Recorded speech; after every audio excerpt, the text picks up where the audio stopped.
சரியான முதலமைப்பு யாரும் படிக்க முடியாத சொற்காக அமைந்திருக்கிறது. நாம் அடுத்த தலைமுறை திருப்பதி கட்டமைப்புகள்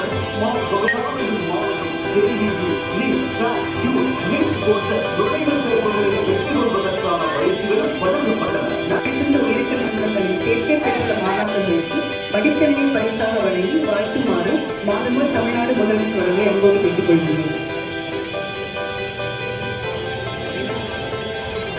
திருவாரூர் மற்றும் பதிவுத்துறையின் சார்பில் ரூபாய் 27.4 கோடி மதிப்பீட்டில் கட்டப்பட்டுள்ள 2 மாநில வரி அலுவலக கட்டடங்கள், 12 சார் பதிவாளர் அலுவலக கட்டடங்கள் மற்றும் செங்கல்பட்டு பதிவு மாவட்டத்தில் நாவலூர் மற்றும் கேளம்பாக்கம் ஆகிய 2 சார் பதிவாளர் அலுவலகங்களை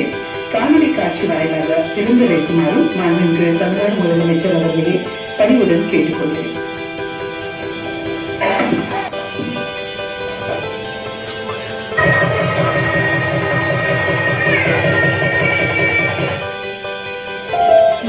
தமிழ்நாடு முதலமைச்சர் அவர்களின் நல்வழிகாட்டுதலின்படி அதிநவீன தொழில்நுட்பத்துடன் எளிய முறையில் பொதுமக்கள் மற்றும் வணிகர்களுக்கு சேவைகள் வழங்கி அரசுக்கு வருவாய் ஈட்டுவதில் தொடர்ந்து முதன்மை துறையாக செயல்பட்டு வரும் வணிக வரி மற்றும் பதிவுத்துறைக்கு இன்று ரூபாய் 22.69 கோடியில் தூத்துக்குடி மாவட்டம், கயத்தாறு, கழுகுமலை, விளாத்திகுளம் மற்றும் ஆழ்வார் திருநகரி, திருநெல்வேலி மாவட்டம், வடக்கு வீரவநல்லூர், முக்கூடல், தென்காசி மாவட்டம், சிவகிரி, ராமநாதபுரம் மாவட்டம், கமுதி மற்றும் பெருநாழி, கடலூர் மாவட்டம், பெண்ணாடம் மற்றும் குமராட்சி, தர்மபுரி மாவட்டம், பெண்ணாகரம் உள்ளிட்ட 12 இடங்களில் புதிய சார் பதிவாளர் அலுவலக கட்டடங்களையும், செங்கல்பட்டு பதிவு மாவட்டத்தில் திருப்பூரூர் சார் பதிவாளர் அலுவலகத்தினை குறித்து புதியதாக உருவாக்கப்பட்ட நாவலூர் மற்றும் கேளம்பாக்கம் சார் பதிவாளர் அலுவலகங்களையும், மேலும் வணிக வரித்துறைக்கு ரூபாய் 2.53 கோடியில் திருப்பூர் மாநில வரி கோட்டத்திற்குட்பட்ட